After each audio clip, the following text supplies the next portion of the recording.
একবার ভগবান শ্রীকৃষ্ণ ভয়ঙ্কর মাথা ব্যথায় ভুগছিলেন।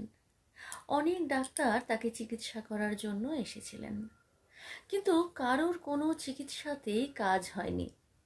তখন গ্রামের গোপীরা দৃঢ় প্রতিজ্ঞা করেছিল যে তারা যে কোনো মূল্যে শ্রীকৃষ্ণের মাথা ব্যথা সারাবে। ভগবানকে বারবার জিজ্ঞাসা করার পর তিনি অবশেষে বললেন যে গোপীদের একজনকে তার মাথায় নিজের পায়ের ধুলি লাগাতে হবে, তাহলেই তার মাথা ব্যথা সেরে যাবে। কিন্তু কোনো গোপী সাহস করে এগিয়ে আসেনি, কারণ তারা ভেবেছিল যে ভগবানের মাথায় পায়ের ধুলি লাগালে তারা নরকে যাবে। তখন গোপীদের মধ্যে রাধা নির্ভীকভাবে প্রয়োজনীয় কাজটি করলেন এবং শ্রীকৃষ্ণের মাথা ব্যথা সারালেন।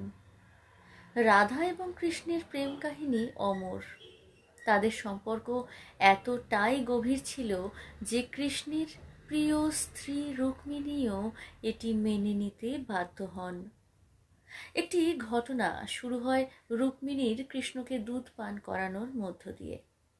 দুধটি এতটাই গরম ছিল যে এটি কৃষ্ণের অন্তর্গত অঙ্গগুলোতে জ্বালা সৃষ্টি করে এবং তিনি বলে উঠলেন, হে রাধে। রুক্মিণী এতে অবাক হয়ে গেলেন। তখন কৃষ্ণ তাকে বললেন যে রাধা তার শরীরের প্রতিটি অংশের এবং অঙ্গের মধ্যেই বিরাজমান।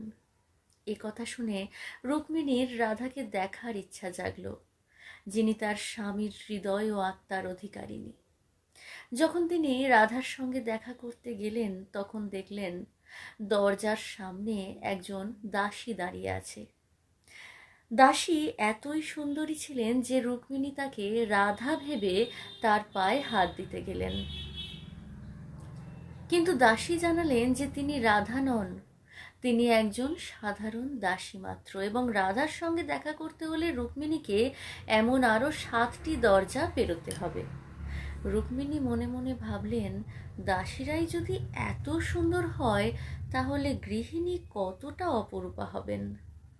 তবে যখন তিনি রাধার সঙ্গে দেখা করলেন, দেখলেন রাধা এক সাধারণ পোশাক পরিহিতা নারী, যার শরীরে অনেক দগদগে পোড়ার দাগ রয়েছে। রুক্মিণী জিজ্ঞাসা করলেন, রাধার শরীরে এই পোড়ার দাগ কিভাবে এলো? তখন রাধা জানালেন যে কৃষ্ণ যে গরম দুধ পান করেছিলেন তার জ্বালা তিনি সহ্য করেছেন।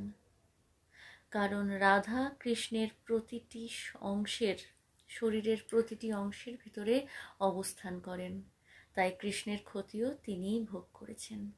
রুক্মিণী এই সত্য শুনে অভিভূত হয়ে পড়লেন।